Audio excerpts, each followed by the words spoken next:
sahabilerin oluşması, nasıl diyeyim, bir zincirin her bir halkası nasıl birbirine bağlıydı? O zamanki insanlar da İslamiyetle birbirine bağlı oldular. Ve bugün baktığımızda ne kadar İslamiyet'ten uzaklaşıyorsak o kadar bu zincirin halkaları birbirinden ayrılıyor. Onun için olması gerektiği, yani İslamiyet'i sadece birkaç kelimeden ibaret olarak bize bırakmışlar. Yani bunun için okuyup, bilgilenip hiç kimse de iki kelimeye inanıp da onun peşinden gitmemesi gerekir.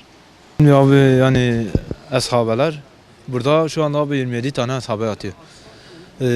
Hazreti Süleyman bildiğimiz camide. İşte Allah katında hepsinin değeri abi birbirinden yüksektir. Rabbimiz der yani onların yoluna şefaat eylesin.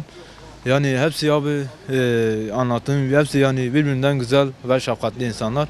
Allah yolunda kendilerini abi mücadele ederek Allah yolunda şehit olmuşlar. Yani onlar abi bizim gibi değiller. Onların şeyleri daha fazla. Yani onların akılları, yürekleri daha bizden daha iyi abi.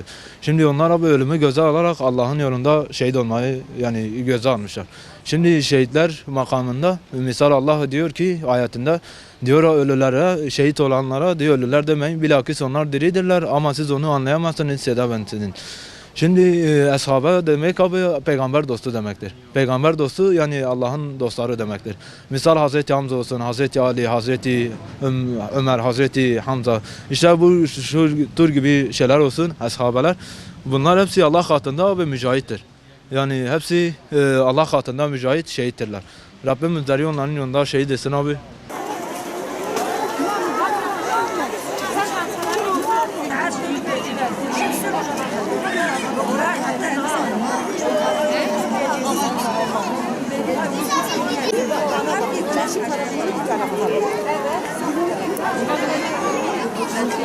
Biz genelde geliyoruz.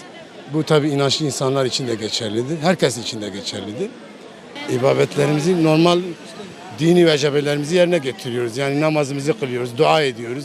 Tabii ki önce Allah'a dua ediyoruz. Sonraki diyoruz ki işte böyle kıymet verdiğin, değer verdiğin onlarına bizi de onların hayrından mahrum etmeyesin. Ezatım elver priya derde me perbune.